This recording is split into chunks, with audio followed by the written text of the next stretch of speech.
Drage gledalke, cenjeni gledalci, dragi študenti in študentke, lepo pozdravljeni znova v oddaji o svetu odraslih na BKTV.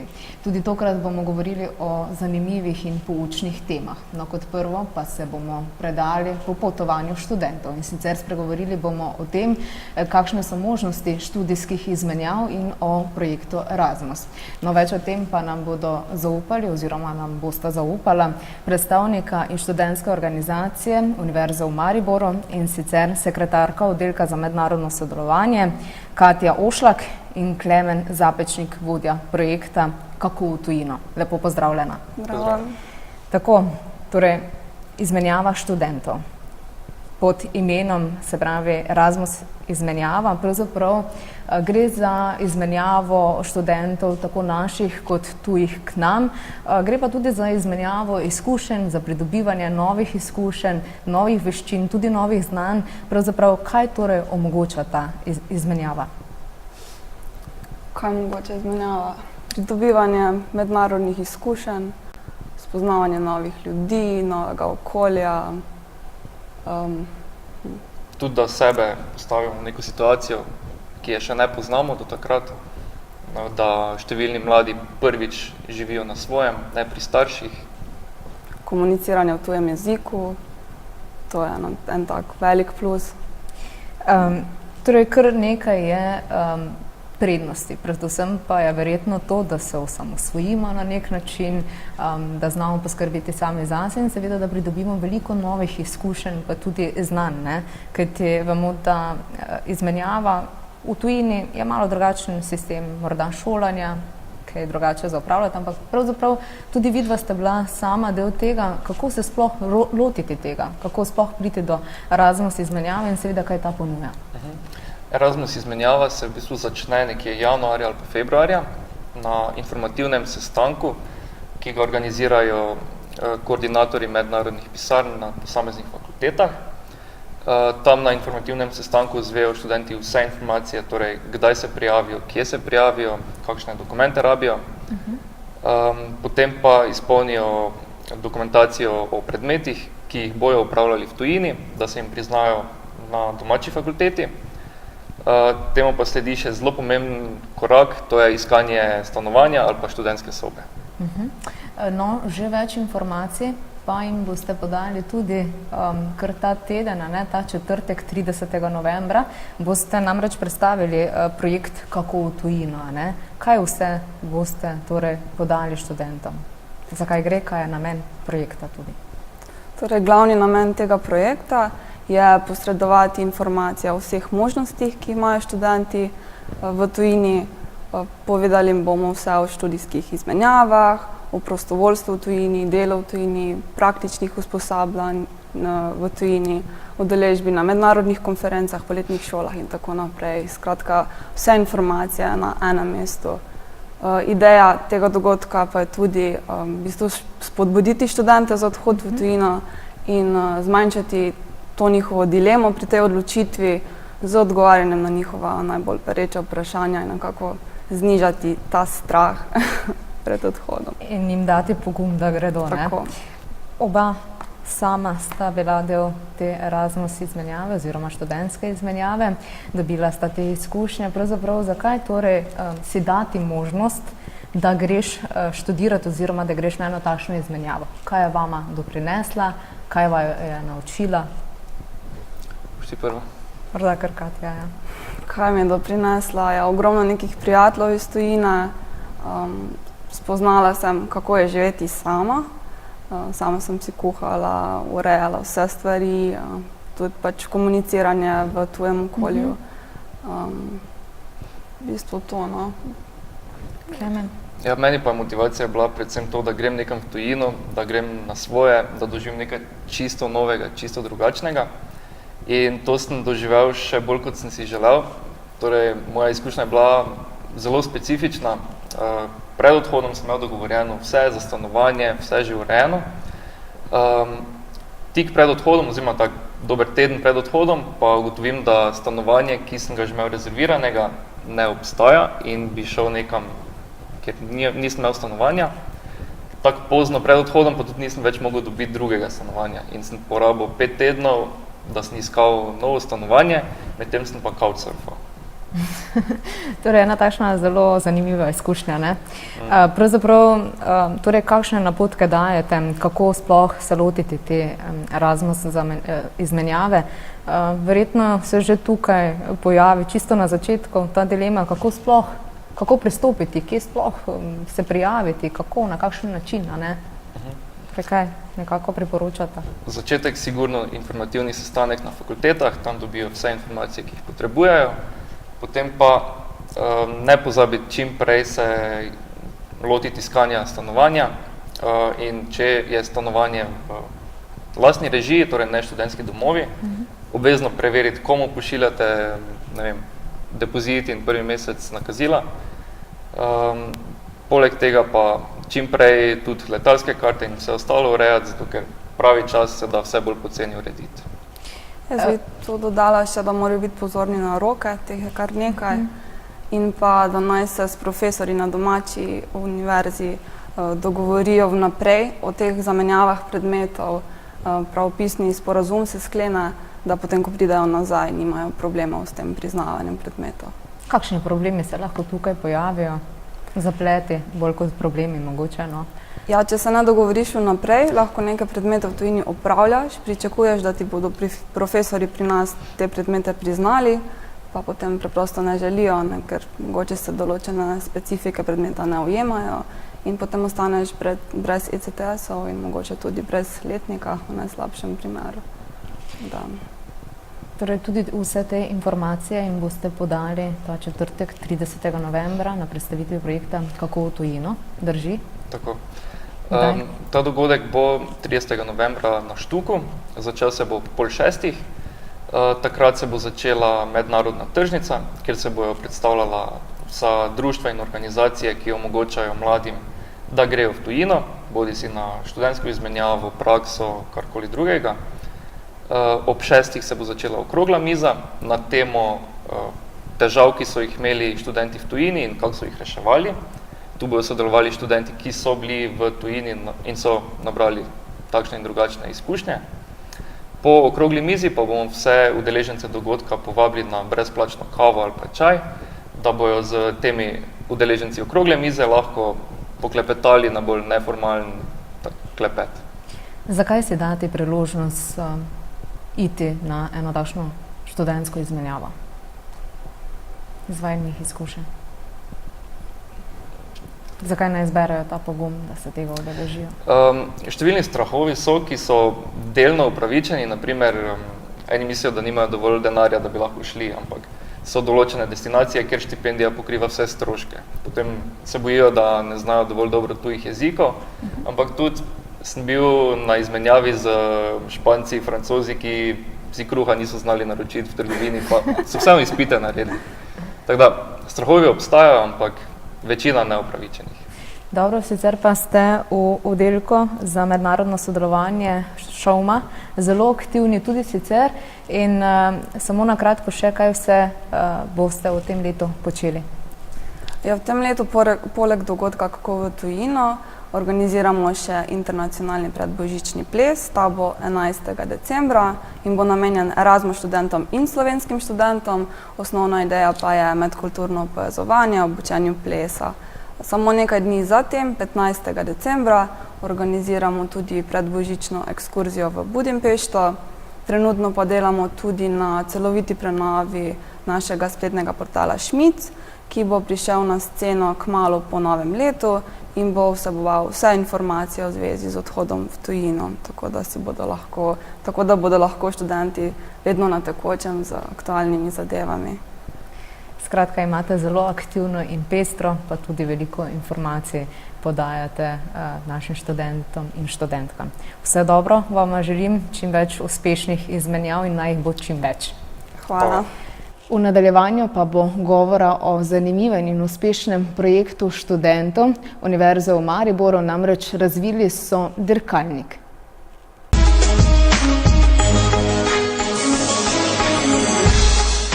V studiu se mi je pridružil tehnični vodja projekta Formula Student, Torej, lep dober dan voščim Teotu Jehartu. Pozdravljen. Pozdravljen. Pravzaprav si tudi študent fakultete strojništva v Mariboru in zdaj bomo podrobno poklepetala o vašem enem zelo uspešnem projektu.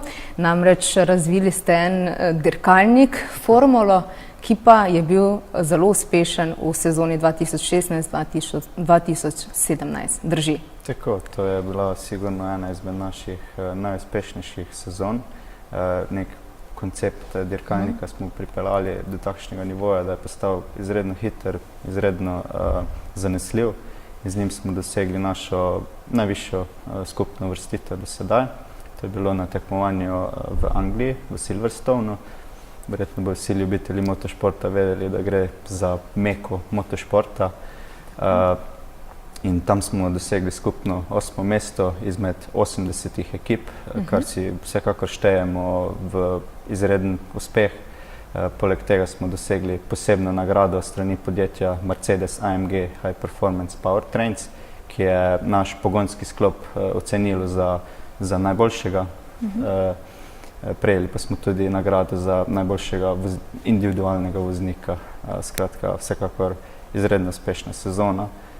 Poleg tega smo se udeležili še tekmovanja v Nemčiji in tekmovanja na Madžarskem, kjer smo uspešno zaključili vse discipline, kar priča o izredni zanesljivosti našega dirkalnika. Verjetno je bilo pa v to vloženo kar precej truda, precej ur dela, pa tudi kar veliko vas je sodelovalo, iz različnih področjih na fakultetah. Torej, koliko vas je bilo in pa kako je sploh prišlo do te pobude oziroma ideje o tem dirkalniku oziroma formuli? Tako, tale dirkalnik nekako na naši fakulteti oziroma univerzi razvijamo že sedaj 7. oziroma letos 8. leto zapored. Pobudnik projekta je bil Dino Florjančič in takrat so zagnani fanti, majhna ekipa zagnanih fantov, je takrat uspela izdelati prvi dirkalnik, katerega cilj je bil zgolj udeležba na tekmovanju.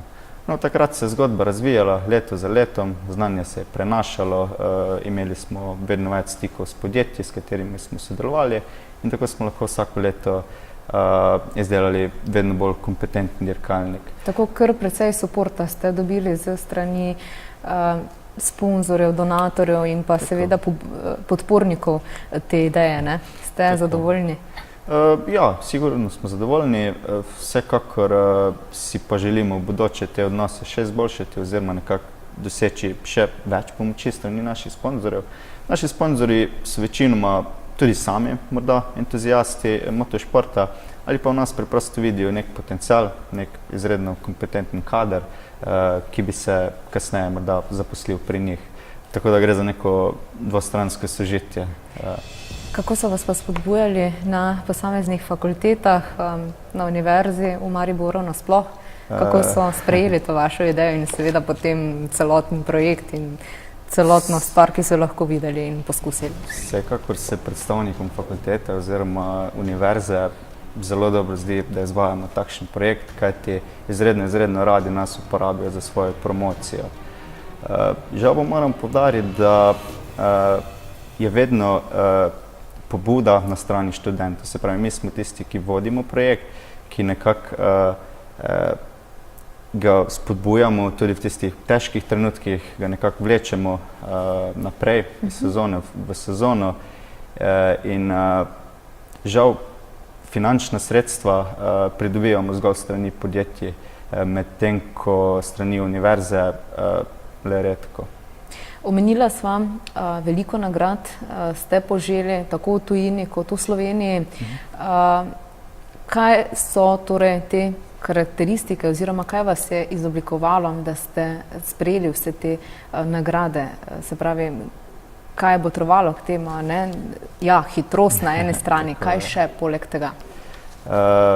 Ja, dirkalnik tako mora biti hiter, zanesljiv in znati ga moramo dobro inženirsko predstaviti in pa tudi prodati. Predstaviti moramo poslovni plan na samih tekmovanjih.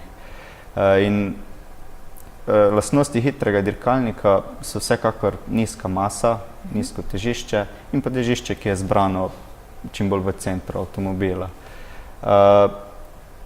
Kako to nekako pridobiti oziroma kako vse te zadeve združiti v eno hitro celoto?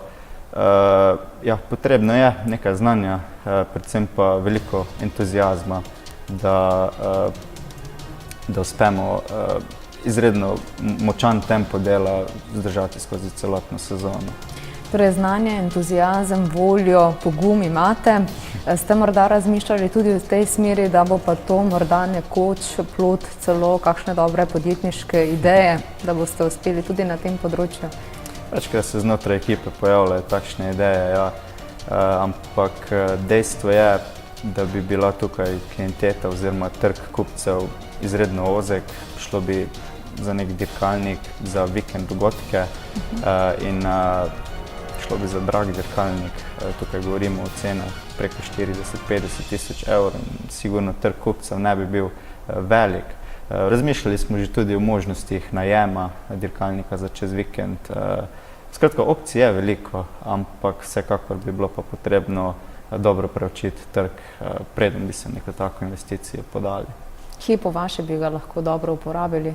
Vem, da ste se nekaj dni nazaj tudi poskusili na poligonu v Vranskem, če se ne motim. Tako, tam smo imeli en dogodek za naše sponzore oziroma za najzvestejše sponzore, kjer smo predstavili rezultate prejšnje sezone, predstavili smo načrte, tehniške načrte za naprej, izvedli nekaj demonstracijskih voženj in pa potem našim najzvestejšim sponzorjem tudi ponudili testno vožnjo dirkalnika.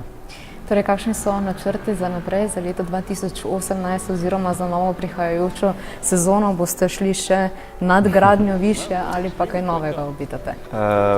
Takole, tukaj ne bo šlo več za nadgradnjo, ampak gre pravzaprav za revolucijo dirkalnika oziroma začeli bomo skoraj s praznim listom papirja.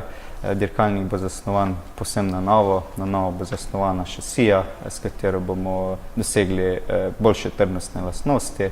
Na novo bo zasnovana aerodinamika, ki je izredno pomembna komponenta hitrega dirkalnika in pa na novo bo razvito tudi podvozje. Prehajamo tudi na nov, lažji in zmogljivejši motor. Skratka, kar nekaj tehničnih inovacij se obeta tudi za to sezono in ciljamo na visoka mesta. Imamo dobro ekipo in verjamemo, da smo zmožni res lepih uspehov. Torej, ciljate na dobre rezultate, kot si že sam tudi dejal. Jaz vam želim veliko uspeha, da ste še naprej tako pogumni in da še naprej strmite k temu in delate to, kar dobro počnete. Najlepša hvala. Tako, v nadaljevanju pa bo govora o startupih in o tem, kaj dejansko počnejo oziroma kako lahko pomagajo v univerzitetnem inkubatorju Tovarne podjemov.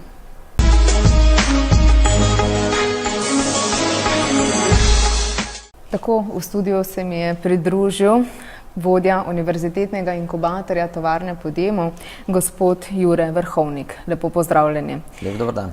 Kot že obljubljeno prej, sem povedala, da bomo govorili o startupih, o tem, kakšne so možnosti oziroma kaj sploh nudi inkubator v Tovarni podjemov.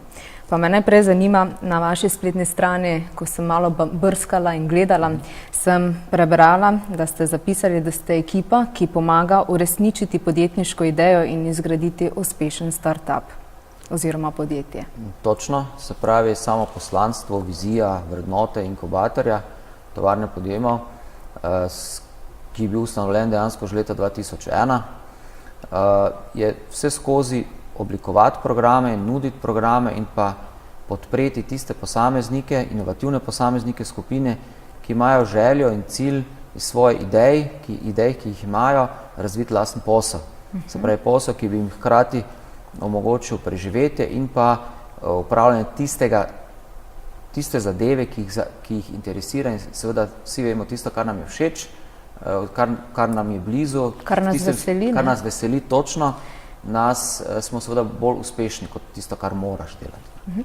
In v zadnjih letih ste na tem področju res zelo, zelo uspešni. Kar nekaj uspešnih startupov, tako v Sloveniji, v Mariboru, ki so potem tudi prodrli na tuje trge, ste uspeli ustvariti oziroma jim pomagali na tej poti. Zdaj, o lastni uspešnosti govoriti je, bom rekel, zelo nehvaležno. Seveda mi smo ponosni, da so naša startup podjetja, kar nekaj jih je, uspešna na različnih področjih, se pravi in trgih, in preko tega pač lahko povzamemo, da so naši programi tudi, se pravi, so učinkoviti, je pa dejstvo, da jih mi nenehno nadgrajujemo. Se pravi, tako ko se svet hitro spreminja, se spreminjajo potrebe, pričakovanja inkubirancev in seveda mi se temu probamo prilagoditi v največji možni meri. Torej, univerzitetni inkubator, kot že samo ime povem, torej pomagate tudi študentom, študentkam, ki so na fakultetah nekako inovativni, ki razvijajo neke svoje ideje, tudi razne formule, projekte, vse stvari, pravzaprav jih nekako usmerjate in pomagate na tej poti. Bili ste že v preteklosti tudi uspešni in potom tega seveda zgradili uspešen startup. Kako je s tem? Kdo lahko oziroma kako smo sploh mladi pogumni, da si to upamo? Jaz moram reči, da ne glede na okolje, ki si ga radi v Mariboru predstavljamo o sebi, se pravi, da pač neko okolje, ker se ničesar ne da oziroma da je težko okolje, so ravno te mladi, ki imajo idejo, ki imajo voljo, željo in se pravi tudi energijo, da se na eni strani odločijo za to pot, na drugi strani pa poiščejo pomoč ali pri nas ali pri naših drugih kolegih, se je kar nekaj inštitucij, ki nudijo komplementarno ali pa podobno pomoč, je seveda fajn videti, ker to je tisto, kar nam daje energijo. Mi kot tovarna Podjema, podjetniški inkubator Univerze v Mariboru, smo namenjeni predvsem vsem inovativnim posameznikom iz te akademske sfere, se pravi, ne govorimo samo o študentih, govorimo o mladih raziskovalcev, profesorjih in pa seveda tudi širše. Naš cilj ravno preko programa Startup Maribor, v katerega je vključeno večje število deležnikov na tem področju, želimo ravno ta bazen mariborski, širši mariborski bazen spodbuditi, da bi seveda takšnih uspešnih startupov oziroma startupov kot tako bilo čim več in se bi na ta način ustvarjala delovna mesta z visoko dodano vrednost. Zdaj ti mladi, pa tudi raziskovalci, kot ste sami dejali, tudi profesori, imajo dobre ideje. Zdaj pa morda v tej smeri, kako pa smo pogumni Slovenci ali pa Mariborčani, da se potem res odločimo, pa da lahko uspešno idejo potem tudi nekako spremenimo v uspešno poslovno idejo, konec koncev. Jaz moram reči, da tukaj po moji presoji, moji lastni presoji ne zaostajamo za kakršenkoli drugim okoljem. Se pravi, da je tisti procent inovativnih, podjetniško usmerjenih ljudi je nekje tako, kot je povprečje tistih najrazvitejših držav. Veseli nas, da se vedno več ali pa konstantno število oziroma odstotek študentov in drugih inovativnih posameznikov obrača na nas, kar nas zadnje kažejo tudi obiski naših številnih dogodkov, kjer moram reči, so res dobro obiskani. Nas zadnje smo imeli prejšnji teden InsurTech, se pravi trodnevni dogodek, ki je bil v navezavi z Zavarovalnico Sava in mestno občino Maribor, kjer je bilo preko 90 ljudi, ki so 3 dni intenzivno in tudi uspešno razvijali poslovne ideje z področja zavarovalništva. Kar veliko se jih potem izmed vseh teh, ki so ustanovili uspešne startupe, startup podjetja, odloči potem za delovanje v tujini. Zakaj je temu tako? Je tukaj problem oziroma problem tega trga konkurenčnosti ali imamo preprosto premalo povpraševanj v Sloveniji za določene inovativne stvari? Do teh situacij vsekakor prihaja in kar nekaj naših podjetij tudi v tujih pospeševalnikih, pri čemer jih mi tu spodbujamo k temu. Izkušnje in pa tudi zdaj zgodovina že recimo teh zadnjih 3-4 letih, ko se je to število naših startup podjetij, ki so šli v tujino, drastično povečalo, nam kažejo to, da ponavadi se potem odpira podjetje v tujini za tisti komercialni trženjski del. Kar pomeni, da podjetje kot tako v celoti ne zapusti Slovenije ali pa Maribora, ampak imajo razvojne oddelke, ki so številčni tukaj, trženjske oddelke ali pa ljudi pa na tistih trgih, ki so najbolj zanimivi. Dejstvo je, da Slovenija ima trg. Naslednje dejstvo, ki ga je potrebno poznati, je to, da recimo naša inkubirana podjetja večinoma targetirajo globalni trg. ne. Tako da jim je Slovenija dobra izhodiščna točka, sama glavna prodaja se potem vrši zunaj. Ampak rečem, veseli smo, da del ekip vedno ostaje tukaj.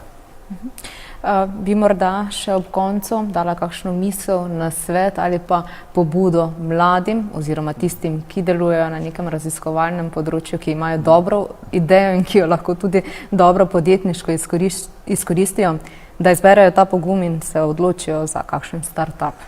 Ja, kot prvo bi rekel, da naj probajo. Se pravi, naj jih ne bo strah pri tem, da probajo, tudi če zadeva ne uspeje v prvo, važno je, da se iz tega kaj naučijo. Drugo, kaj bi rekel, če želijo dobiti neke dodatne informacije, da se bo lažje odločili, naj grejo na našo spletno stran, recimo www.startupmaribor.si, kjer so vsi naši dogodki, naše storitve predstavljeni, se jih lahko udeležuje, tako storitve kot dogodki so brezplačni, se pravi, ni neke finančne bremenitve, hkrati pa dajo občutek, kako funkcionira, kako deluje ta startup skupnost v Mariboru, ki je na naše veselje zelo številčna in vedno bolj propulzivna. Tam bojo spoznali uspešne podjetnike, startupovce, ki so že v fazi, ko intenzivno prodajajo v tujini, tudi ustvarjajo zelo relevantne prihodke. Na drugi strani pa bojo z sovrstniki lahko ena na ena izmenjali mnenja, kaj pomeni biti podjetnik, kaj pomeni štartati svoj lastni startup. Mogoče ob tej priliki bi vse tiste, ki jih interesira, recimo področje finteha, se pravi teh bančnih storitev, široko gledano, naslednji teden, petek, soboto, imamo fintech hackathon, še je čas za prijavo, prijavite se in boste na svoji koži ugotovili, kako funkcionirajo tele startup skupnost v Mariboru. To je vse skupaj brezplačno, tudi številne delavnice, ki jih ponujate. Se mi zdi, da je največkrat tudi ta problem ali pa ovira, da si ne upajo, kapital. Na nek način ga moraš imeti nekje v zaledju oziroma ga imeti, da lahko nekaj razviješ. Kako pa tukaj lahko pomagate? Tu moram reči, da se v Sloveniji v zadnjih letih so se z združenjem moči tako podpornih inštitucij kot državnih podpornih inštitucij, recimo tukaj bi izpostavil Slovenski podjetniški sklad, razvili številni programi, kjer startupom omogočajo pridobiti nepovratna sredstva ali povratna sredstva pod ugodnimi pogoji, ki pomagajo pri zagonu in pa potem pri razvoju samega posla. Se pravi, obstajajo inštrumenti, ki tole problem, se pravi zagotavljanje finančnih sredstev, učinkovito razrešuje. Tako da ne biti strah, samo probati. Torej, potreben je volja, pogum, dobra ideja. Pa ekipa. Tu bi še izpostavil, ekipa je tu seveda tudi ključnega pomena. Dobro, hvala lepa za vse te informacije. Bila sva, upam, da dovolj izčrpna in vse podala. Vam želim seveda še veliko uspeha naprej pri nizanju vseh uspehov in pa seveda pri ustvarjanju uspešnih startupov. Hvala lepa. Sedaj pa še na teren. Namreč v Mariborski minoritski cerkvi so obudili tako imenovani Pajkov ples, ki je nekoč veljal za pomemben dogodek šiviljske industrije. V projektu so sodelovali tudi mladi, namreč dijaki Srednje šole za oblikovanje Maribor in študenti katedre za tekstilne materijale in oblikovanje na strojni fakulteti, ki so pripravili tudi zanimivo modno revijo. V času vrhunca mariborske tekstilne industrije je bil Pajkov ples namenjen predvsem kolektivu in gostom MTT-ja. Veličasten je bil.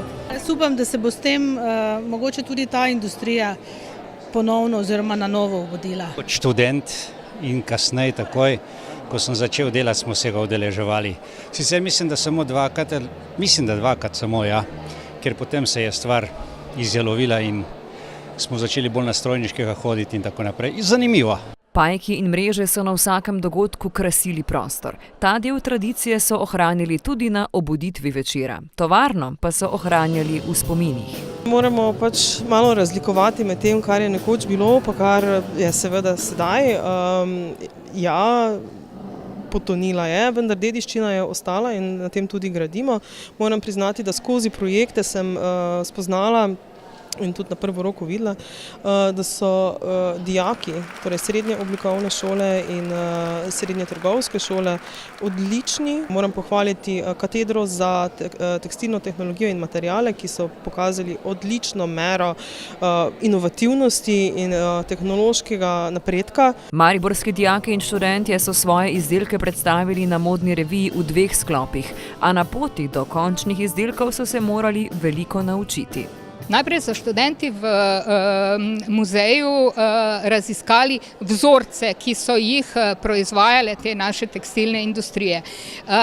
Proučevali so tudi same zgradbe, arhitekturo teh zgradb, proučevali so modele, ki so bili zasnovani nekdaj in so potem skozi to inspiracijo, seveda velik poudarek je bil pa tudi na tem, da so povezali blišč in pa bedo današnjega propada tekstilne industrije. In to se dejansko na nek način v vsakem od modelov tudi odrazi. Prikazali so glamur nekoč elitnega pajkovega plesa, hkrati pa razočaranje nad propadom tekstilnih obratov. Ni tako lahko, kot se zdi. Kakšne kreacije je to stvar? Več bolj, kako bi rekla, kakšni talovniki pa majice, tudi obleke. Pa smo jih potem pač za moške pa za ženske. Jaz sem se predvsem osredotočila na propad, torej nasploh na objekte, na to, kaj je bilo nekoč. In sem ugotovila, da v bistvu pri raziskovanju seveda vsega tega, da je ime takratne tekstilne industrije še vedno živo, ljudje to poznajo. Po drugi strani pa je žalostno, kako je vse to v bistvu šlo v nič in so pustili, da izgine, ne. Da bi spomini na prepletanje niti v mariborski tekstilni tovarni in tovarni Svila ostali večni, jih ohranjajo tudi v Muzeju narodne osvoboditve Maribor. Ta projekt se je dobesedno napletel okoli našega razstavnega projekta Jugoslovanski Manchester, s katerim smo obujali spomine na mariborsko tekstilno industrijo. Hkrati pa smo želeli obuditi tudi neke dogodke, kot je recimo Pajkov ples, pa seveda spomine, ki so se porajali ob tem projektu. In ozaveščati tudi mladino, torej tiste, ki času tekstilne industrije v Mariboru niso poznali, o pomenu takšne industrije za Maribor. Štajerska prestolnica je bila znana kot največje tekstilno središče že v času kraljevine Jugoslavije. Toliko za danes iz oddaje V svetu odraslih. Imejte se lepo do prihodnjega ponedeljka, ko bomo z vami zopet ob 17:30 na BK TV. Do takrat pa adijo.